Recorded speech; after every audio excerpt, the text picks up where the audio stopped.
Kisah Nabi Adam dan Hawa dari lahir hingga wafat. Kisah Nabi Adam dan Hawa.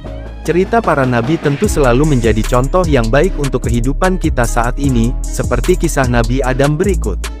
Maka belajar memahami berbagai hikmah kehidupan serta bagaimana sifat yang dimiliki para nabi tentu akan sangat bermanfaat bagi kita. Berbagai hikmah dan pembelajaran besar untuk hidup kita akan dapatkan secara utuh dari kisah-kisah nabi yang begitu penuh dengan tanda-tanda kesempurnaan Allah. Cerita perselisihan anak Adam. Sejarah penciptaan Nabi Adam. Terciptanya Nabi Adam saat Allah mengatakan di hadapan para malaikat mengenai penciptaannya sebagai leluhur manusia dan keturunannya akan menjadi seorang khalifah yang bertugas untuk memakmurkan bumi. Pada saat itu para malaikat justru penasaran kenapa harus diciptakan Nabi Adam alaihissalam, bahkan mereka khawatir diciptakannya makhluk yang lebih sempurna adalah karena kelalaian para malaikat. Nabi Adam alaihissalam diciptakan langsung dari tangan Allah dan ruhnya pun langsung ditiupkan olehnya. Selain itu, Nabi Adam alaihissalam juga dibekali dengan akal yang membuatnya bisa mempelajari, mengamati, dan memahami berbagai hal. Sehingga dalam kisah Nabi Adam ini kita bisa mengetahui bahwa akal diberikan padanya dan keturunannya untuk menjalankan tugas sebagai khalifah di bumi. Kelebihan itu pula yang akhirnya membuat para malaikat mengakui keistimewaan yang diberikan pada Nabi Adam. Nabi Adam diciptakan dari tanah yang ada di bumi dan setelah mati maka Adam dan anak cucunya juga akan dikuburkan di tanah. Setelah tubuh Nabi Adam terbentuk sempurna dan ditiupkan ruh maka para malaikat diminta untuk bersujud padanya. Para malaikat pun menuruti perintah tersebut, namun para setan yang sombong menolak untuk melakukannya karena setan merasa lebih mulia dengan terbuat dari api dibandingkan tanah. Penciptaan Siti Hawa di surga bersama Nabi Adam. Ketika Nabi Adam mulai merasa kesepian karena hidup seorang diri kemudian diciptakanlah Hawa untuk mendampinginya. Penciptaan Hawa ini diambil dari tulang rusuk sebelah kiri milik Nabi Adam sendiri yang diambil saat dia sedang terlelap tidur. Ketika malaikat bertanya untuk apa Allah menciptakan Hawa, Nabi Adam pun menjawab bahwa Hawa diciptakan untuk mendampingi, memberikan kebahagiaan, dan segala kebutuhan hidupnya sesuai kehendak Allah. Adam dan Hawa diizinkan Allah untuk tinggal di surga yang tentunya serba hidup enak dan cukup apapun kebutuhannya. Namun ada satu pantangan yang harus diingat keduanya yaitu tidak boleh mendekati pohon terlarang dan memakan buahnya. Setelah setan membangkang, dia tidak lagi diizinkan untuk tinggal di surga sehingga karena hal tersebut setan menjadi dendam dengan Nabi Adam dan menginginkannya keluar dari surga. Setan selalu mencari segala cara untuk bisa menjerumuskan Nabi Adam dan Hawa untuk melakukan dosa dengan mendekati pohon larangan. Dengan berbagai rayuan serta tipu daya yang dilakukan oleh setan akhirnya Nabi Adam dan Hawa pun memakan buah dari pohon larangan tersebut.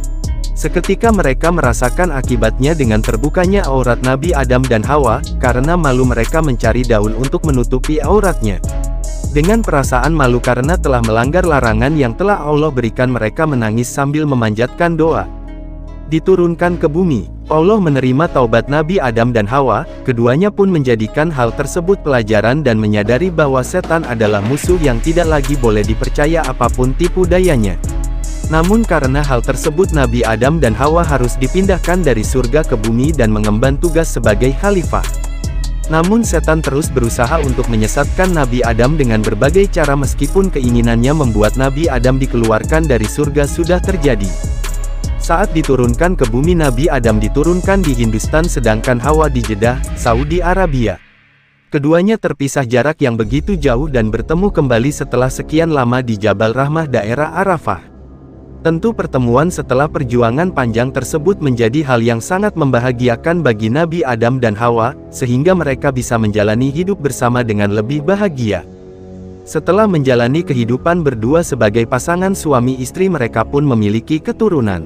Setiap Hawa melahirkan anak selalu kembar laki-laki dan perempuan. Pada kelahiran pertama anak mereka adalah Kabil dan Iklimah, kemudian kelahiran kedua Habil dan Labuda. Saat anak Nabi Adam dan Hawa mulai beranjak dewasa, perangai mereka pun berbeda-beda satu sama lain. Kabil memiliki sifat yang kasar dan Habil memiliki sikap lebih santun. Iklimah menjadi remaja yang cantik dan Labuda biasa-biasa saja. Anak-anaknya memiliki tugas masing-masing untuk membantu urusan rumah tangga dan pekerjaan. Seiring dengan bertambahnya kedewasaan keempat anak Adam dan Hawa tersebut, mereka pun mulai memiliki ketertarikan dengan lawan jenis. Kemudian Allah memberikan petunjuk bahwa anak Adam dan Hawa harus segera dinikahkan dengan aturan mereka tidak boleh dinikahkan dengan saudara kembarnya sendiri. Sehingga artinya adalah Kabil akan menikahi Labuda dan Habil akan menikahi Iklimah. Setelah hal tersebut disampaikan Adam pada anak-anaknya dengan penegasan tidak boleh ada pihak yang menolak, ternyata di luar dugaan Kabil menolak dan menyatakan ingin menikahi Iklimah yang merupakan kembarannya sendiri. Cerita perselisihan anak Adam. Dengan kondisi perselisihan di antara anak lelakinya, maka Adam memberikan solusi bahwa Kabil dan Habil harus berkurban, kemudian siapa yang kurbannya diterima maka dialah yang berhak menikahi Iklimah. Adam berpikiran bahwa masalah jodoh ini akan lebih baik jika diserahkan serta dipasrahkan pada Allah.